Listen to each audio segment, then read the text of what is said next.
नमस्कार साथियों, एग्जामपुर कलम से क्रांति में आप सभी प्यारे मित्रों का आज के सेशन में स्वागत है। और आज हम लोग डिस्कस करने वाले हैं भारतीय संविधान का एक महत्वपूर्ण अनुच्छेद, जिसको आप लोग जानते हो आर्टिकल 32 के नाम से। और इस आर्टिकल 32 को हम संवैधानिक उपचारों के अधिकार के नाम से जानते हैं।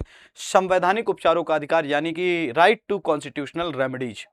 बातचीत करें अगर हम इसके बारे में, तो आप सबको पता है कि हमारे यहाँ एक विद्वान हुए हैं बाबा साहब भीमराव अम्बेडकर, BR अम्बेडकर।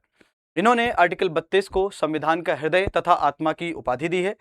जब हम आपसे बातचीत करते हैं तो इसका प्रयोग कब और कैसे किया जाता है, तो जब हम आपसे बातचीत करेंगे तो आप ये देखोगे कि जब सरकार के द्वारा या राज्य के द्वारा आपको आपके फंडामेंटल राइट प्रदान नहीं किए जा रहे होंगे, तो ऐसी स्थिति में आप सीधे के सीधे कहां जा सकते हो, आर्टिकल 32 का प्रयोग करते हुए सुप्रीम कोर्ट जा सकते हो। और सुप्रीम कोर्ट निर्णय देते हुए आपको आपके फंडामेंटल राइट प्रदान करने का आदेश दे सकता है।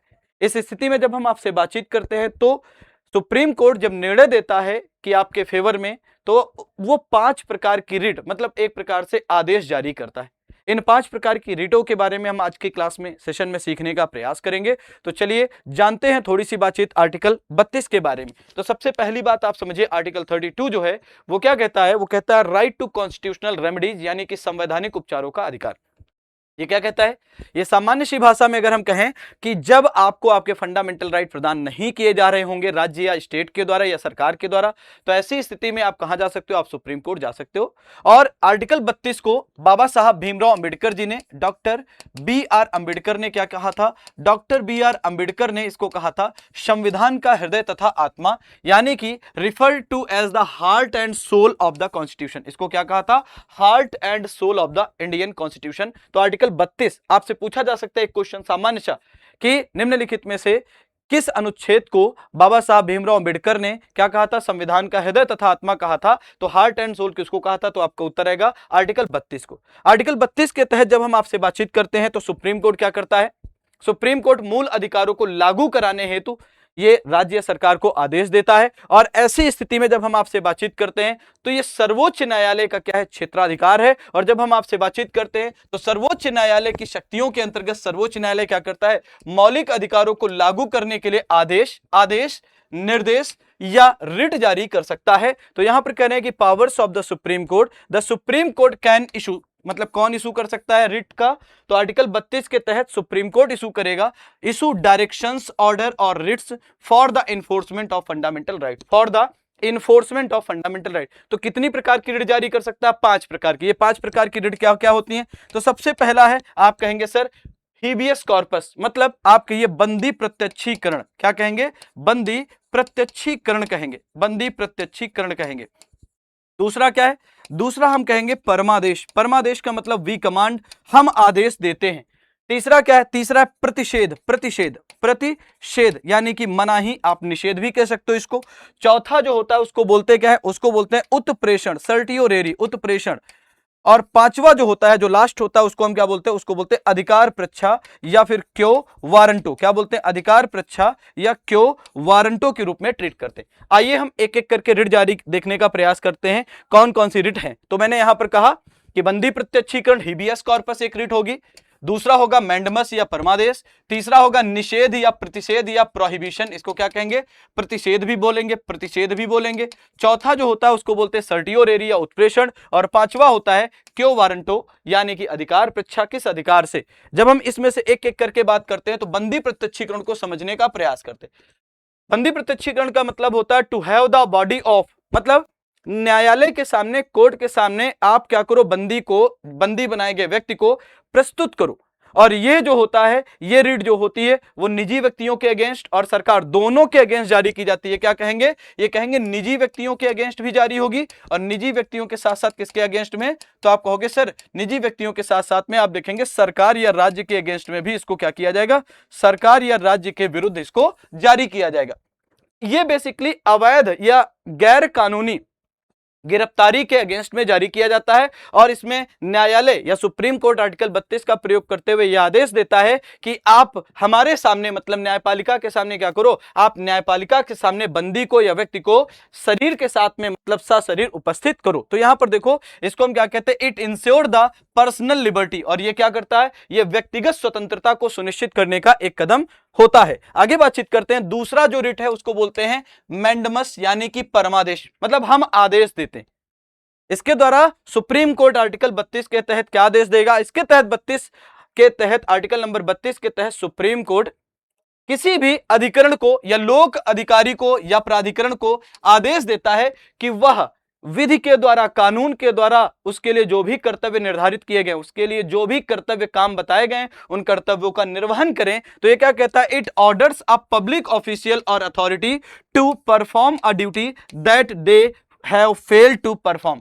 मतलब जो लोक प्राधिकारी के द्वारा नहीं किए जा रहे हैं या लोक प्राधिकारी ने इसको करने से मना कर दिया है, उसको करो। जो आपके कर्तव्य हैं, कानून ने के द्वारा जो आपके कर्तव्य बताए गए हैं, उन कर्तव्यों को आप बढ़िया तरीके से निर्वहन करो। वहीं अगली बातचीत करें, आप देखोगे यह जो होता है, जो परमादेश होता है, यह राष्ट्रपति, व्यक्ति विशेष और राज्यपाल के विरुद्ध जारी नहीं किया जा सकता है। ठीक है, अगली बातचीत करते हैं। तीसरी रिट होती है जिसको प्रोहिबिशन या क्या बोलते हैं, निषेध। इसी को हम प्रतिषेध के रूप में ट्रीट कर रहे हैं। इसी को क्या कह रहे हैं, इसी को प्रतिषेध कह रहे हैं। ये क्या कहता है, ये कहता है निषिद्ध करना, मना करना। किस बात के लिए मना करना, जब कोई निम्नतम अदालत, निम्नतम प्राधिकरण क्या करेगा, अपने क्षेत्राधिकार का उल्लंघन करेगा, तो उच्चतर न्यायालय क्या कहेगा कि भाई आप अपने क्षेत्राधिकार का उल्लंघन कर रहे हैं और यह मामला जो है वो आपका नहीं है। तो यहां पर देखो, इसे उच्चतर न्यायालय, यहां पर उच्चतर न्यायालय द्वारा निचली अदालत को जारी किया जाता है, जो लोअर कोर्ट्स होते हैं उनको जारी किया जाता है, ताकि वह अपने अधिकार क्षेत्र से अधिक जाकर काम ना करे। तो यहां कहेंगे it is issued by a higher court, उच्चतर न्यायालय के द्वारा जारी किया जाता है। किसके लिए, लोअर कोर्ट्स के लिए। क्यों जारी किया जाता है, ताकि यह प्रिवेंट कर सके, prevent it from exceeding it's jurisdiction, मतलब कि जो क्षेत्राधिकार है उस क्षेत्राधिकार से बाहर जाकर आप काम ना करो। इसके बाद अगर हम आपसे बातचीत करें तो यह जो है प्रशासनिक, विधायी और निजी व्यक्तियों के विरुद्ध उपलब्ध नहीं है। यह जो होता है ये लोअर कोर्ट्स के अगेंस्ट में जारी किया जाता है। अगली बातचीत करें, चौथा उत्प्रेषण। उत्प्रेषण का मतलब होता है सर्टियोरेरी, का मतलब प्रमाणित करना। कहने का मतलब होता है जब लोअर कोर्ट किसी मामले में डिसीजन दे देता है और वो लोअर कोर्ट के क्षेत्राधिकार से बाहर का मामला होता है, तो या तो डिसीजन दे दे, तब उस मामले को क्या करे, उस डिसीजन को रोक दे उच्चतर न्यायालय, और दूसरा क्या करे, दूसरा कहे कि भाई जो आपने डिसीजन दिया है उसको मना करके उस मामले को अपने पास बुला ले, तो उसको कहते हैं, उसको क्या कहते हैं, उत्प्रेषण, अपने पास मंगा लेना। यह प्रकृति में क्या है, उपचारात्मक है, it is remedial in nature. और ये क्या कहता है, उच्चतर न्यायालय द्वारा निचली अदालत से लंबित मामले को अपने पास स्थानांतरित करने के लिए या निचली अदालत के द्वारा दिए गए आदेश को रोकने के लिए, निरस्त करने के लिए जारी किया जाता है। Issued by a higher court to transfer a pending case from a lower court to itself और to quash the order of a lower court if it has acted beyond its jurisdiction. मतलब न्यायाधिकार, मतलब क्षेत्राधिकार से अगर पार करके lower court ने कोई डिसीजन दिया है, तो ऐसी स्थिति में क्या होगा, तो ऐसी स्थिति में जो हायर कोर्ट होगी वो क्या करेगी कि भाई आपने क्षेत्राधिकार का उल्लंघन किया है, इसलिए हम आपके निर्णय को निरस्त कर देते हैं और ये मामला आपका नहीं था। इसी को हम कहते हैं उत्प्रेषण, मतलब क्या करना, अपने पास बुला लेना। ठीक है, अगली बातचीत करें और सबसे लास्ट है पांचवा, जिसको आप अधिकार प्रच्छा कहते हो, क्यो वारंटो। क्यो वारंटो, इसके तहत सुप्रीम कोर्ट आर्टिकल 32 का जब प्रयोग करती है तो क्या कहती है, कहती है कि भैया लोक पद पर बैठे किसी व्यक्ति के पद की वैधता की जांच करती, किस अधिकार से आप उस पद पर बैठे हो। तो यहां पर अधिकार की जांच की जाती है, पद, लोक पद पर बैठे व्यक्ति की वैधता की यहां पर क्या की जाती है, जांच की जाती है। अब एक क्वेश्चन है, 5 रिटें मैंने बताई, पहला मैंने हीबियस कॉर्पस, दूसरा मैंडमस, तीसरा मैंने क्या बताया, तीसरा मैंने कहा प्रतिषेध, चौथा मैंने कहा उत्प्रेषण और पांचवा मैंने कहा क्यो वारंटो, मतलब अधिकार प्रच्छा। इन 5 रिटों में से कौन सी लग रही है जिसको आप पोस्टमार्टम कहोगे, मतलब एक क्वेश्चन का उत्तर कहिएगा, किस रिट को निम्नलिखित में से किस रिट को हम क्या कहते हैं, निम्नलिखित में से किस रिट को पोस्टमार्टम के नाम से जानते हैं, पोस्टमार्टम के नाम से जानते हैं, पोस्टमार्टम के नाम से जानते हैं। नाम से जानते हैं? मैंने बताया नहीं है, बट आप प्रयास करिएगा उत्तर करने का। पोस्टमार्टम का मतलब क्या होता है? अगर आप एनालिसिस करो, पोस्टमार्टम मतलब मरने के बाद शरीर का किया जाता है पोस्टमार्टम। तो इसमें से कौन सी रिट है जो डिसीजन देने के बाद जारी की जाती है? तो आप सोचो, जरा दिमाग लगाओ। तो आप कहेंगे सर हमने सोचा उत्प्रेषण, जिसमें न्यायालय के द्वारा दिए गए डिसीजन को सस्पेंड कर दिया जाता है, याद है? तो उत्तर क्या बन जाएगा? उत्तर बन जाएगा सर, इसको हम क्या कहेंगे? उत्प्रेषण कह देंगे। क्या कह देंगे? उत्प्रेषण कह देंगे। ये देखो, उत्प्रेषण के बारे में मैंने बताया। उत्प्रेषण के बारे में क्या है ये देखो। इसमें क्या होता है? उच्चतर न्यायालय द्वारा निचली अदालत से लंबित मामले को अपने पास स्थानांतरित करने के लिए बुला लिया जाता है, या निचली अदालत के आदेश को निरस्त करने के लिए जारी किया जाता है। तो इस तरीके के अगर हम आपसे बातचीत करें, यही शक्तियां जो सुप्रीम कोर्ट आर्टिकल 32 के तहत जारी करता है, वही शक्तियां आर्टिकल 226 के तहत हाई कोर्ट भी जारी करता है। कौन जारी करता है? हाई कोर्ट या उच्च न्यायालय, आर्टिकल 226 के तहत।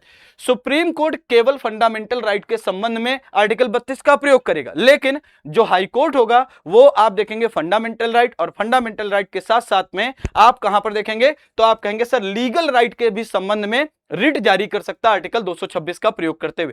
तो अगर ये बातचीत करें तो इस तरीके की अगर आप चाहो तो एक यूपीटीपीएससी पेट के लिए हम लोगों के द्वारा संजीवनी प्रैक्टिस बैच को लॉन्च किया गया। इस प्रैक्टिस बैच में जब हम आपसे बातचीत करेंगे तो आप देखेंगे पूरा का पूरा क्या है? प्रैक्टिस बैच है। अभ्यास प्रश्न पर डे आपकी प्रैक्टिस कराई जाएगी। ढेर सारे question, history, geography, polity, GK, UP special, DI, सारे सब्जेक्ट्स की यहां पर प्रैक्टिस होगी। इसमें क्या होगा? इसमें लगभग 600 घंटे से अधिक आपको प्रैक्टिस कराई जाएगी। फिर दूसरी बात, यहां पर एक्सपीरियंस फैकल्टी आपको मिलेगी। आप लोग लगातार डेमो कर रहे हैं और आपको क्लासेस एप्लीकेशन पर भी चल रही है, वाईटीपी पर भी चल रही है, तो आप समझ सकते हो कि भाई साहब एक्सपीरियंस फैकल्टी है। डीपीपी जो प्रैक्टिस कराई जाएगी उसी के सेट आधार पर आपको डेली प्रैक्टिस पेपर दिया जाएगा, और समय पर क्या होगा? समय पर सिलेबस कंप्लीट किया जाएगा। बहुत अधिक समय आपके पास नहीं है, और इसमें क्लासेस जो है वो 1 सितंबर से स्टार्ट हो रही। कब से स्टार्ट हो रही? 1 सितंबर से स्टार्ट हो रही। और अगर आप चाहो तो नॉर्मल इसकी प्राइस होती है 499, लेकिन आप इसको 99 रुपए में केवल प्रैक्टिस करने के लिए आप इसको 99 रुपए में परचेज कर सकते हो। अच्छा, परचेज करने का बेनिफिट क्या होगा? केवल पेट ही नहीं, हर यूपी के एग्जाम में ये क्वेश्चंस आपके काम आएंगे। ऐसा नहीं कि केवल पेट के लिए होगा, क्योंकि जीएस जीके का जो सिलेबस होता है वो लगभग मिलता जुलता होता है। तो किसी में कम क्वेश्चन, किसी में ज्यादा क्वेश्चन।